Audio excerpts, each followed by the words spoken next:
Welcome to today's episode where we unpack the intersection of modern warfare, diplomacy, and the power of information. In our current era, conflicts aren't just fought on the battlefield, but also on social media platforms like Truth Social. What does this new information war mean for global diplomacy? Thanks for having me. The concept of information warfare is critical now.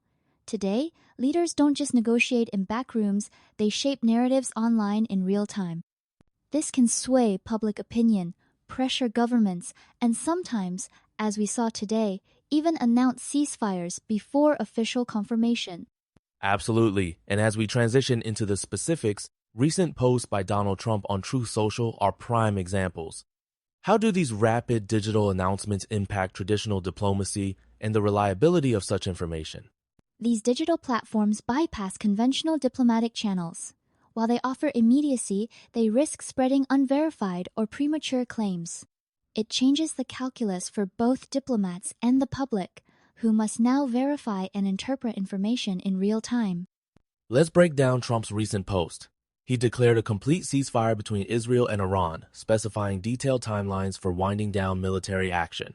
What should listeners make of such announcements, especially given the lack of supporting statements from both countries? It's essential to approach these with skepticism. Announcing a ceasefire in such granular terms on social media is unusual. Without corroboration from Israeli or Iranian officials, it sits in a gray area, potentially true, but possibly overstated or timed for maximum impact. So, in this age of instant information, how do journalists and analysts verify such claims? They rely on multiple sources' official statements, live footage, and third-party mediators like Qatar. For example, even as Trump posted, sirens sounded in Tel Aviv, showing a disconnect between online declarations and realities on the ground. Building on that, Qatar's involvement was highlighted as key in brokering this ceasefire. How do third-party mediators function in such high-stakes negotiations, especially when direct talks between adversaries are unlikely? Third-party mediators, like Qatar, act as trusted conduits. They shuttle messages, propose compromises, and provide diplomatic back channels. In this instance, after a U.S. airbase in Qatar was struck, Qatari officials reportedly facilitated direct talks between Tehran and Washington. Can you give us a sense of how common this is in international relations? Absolutely. Mediation is standard practice, especially when trust is low. During the Cold War, neutral countries often hosted talks. Today, nations like Norway, Switzerland, or Qatar fill this role, leveraging their neutrality to enable dialogue. Returning to the ceasefire details, Trump described a phased approach, a wind down, then a 12-hour mutual cessation. Why do parties sometimes implement phased or delayed ceasefires instead of an immediate halt? It's about operational realities. Militaries need time to reposition, secure assets, or finish critical missions.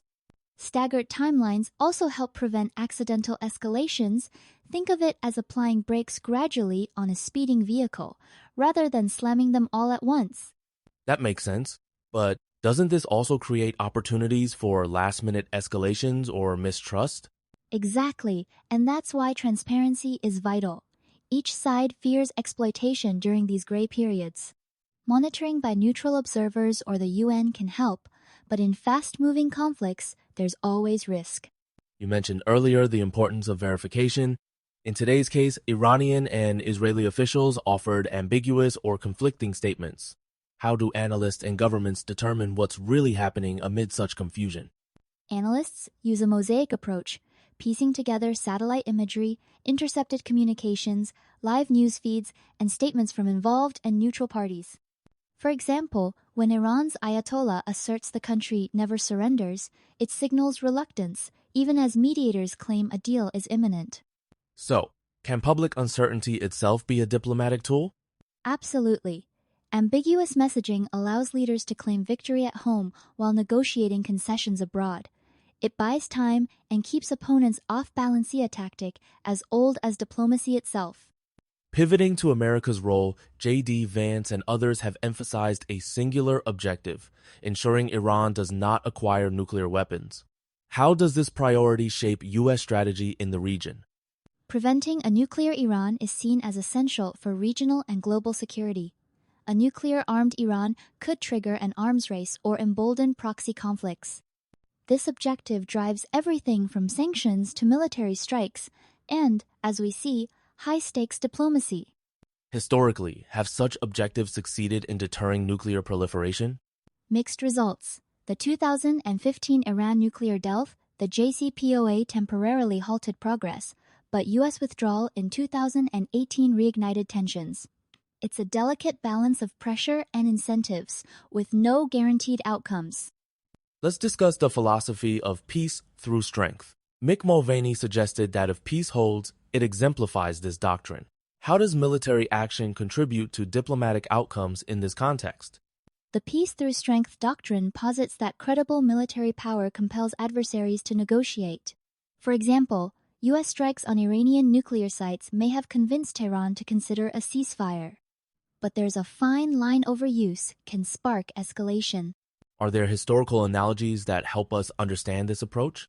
Certainly, during the Cold War, nuclear deterrence maintained uneasy peace. However, overconfidence in military strength can backfire, as seen in Vietnam or Iraq, when political solutions are sidelined.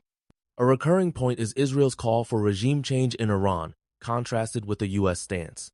How do differing end goals among allies complicate ceasefire negotiations? Allied unity is crucial, but divergent aims like Israel's desire for regime change versus America's focus on non-proliferation can create friction. Negotiators must reconcile these differences or risk undermining the peace process. Could these conflicting aims jeopardize a lasting resolution? Absolutely. If one side pushes for maximalist goals, like removing the Ayatollah, it might provoke renewed hostilities. Sustainable peace often requires compromise and confidence building, not just military victories. A major sticking point remains Iran's nuclear transparency. Reports suggest Iran may halt cooperation with international atomic agencies. What are the risks if verification mechanisms break down post-ceasefire? Without international oversight, it's difficult to assess Iran's nuclear activities. This breeds suspicion, increases the likelihood of covert weapons development, and could trigger preemptive strikes or renewed sanctions from the U.S. and allies. Are there any precedents for successful verification in similar situations? Yes, the JCPOA included rigorous inspections. North Korea, by contrast, expelled inspectors in 2009, leading to greater instability. Effective agreements require intrusive, continuous monitoring to build trust. Let's broaden our focus to U.S. domestic politics. Conservative voices like Steve Bannon and Tucker Carlson have expressed skepticism about deepening involvement. How does public opinion and intra-party debate shape presidential decision-making in foreign conflicts?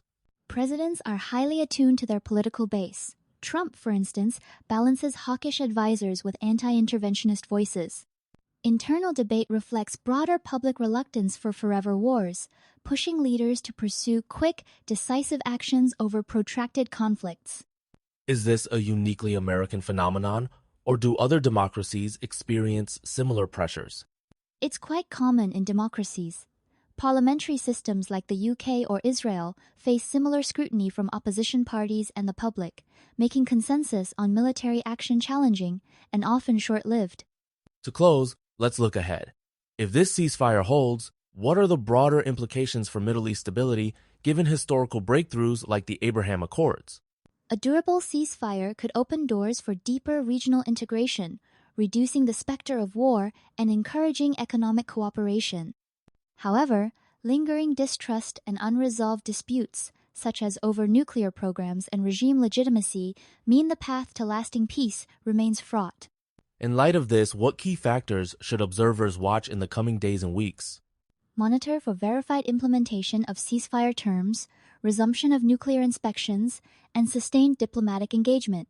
Ultimately, transparency and compromise will be the true tests of whether this marks a turning point or just another pause in conflict.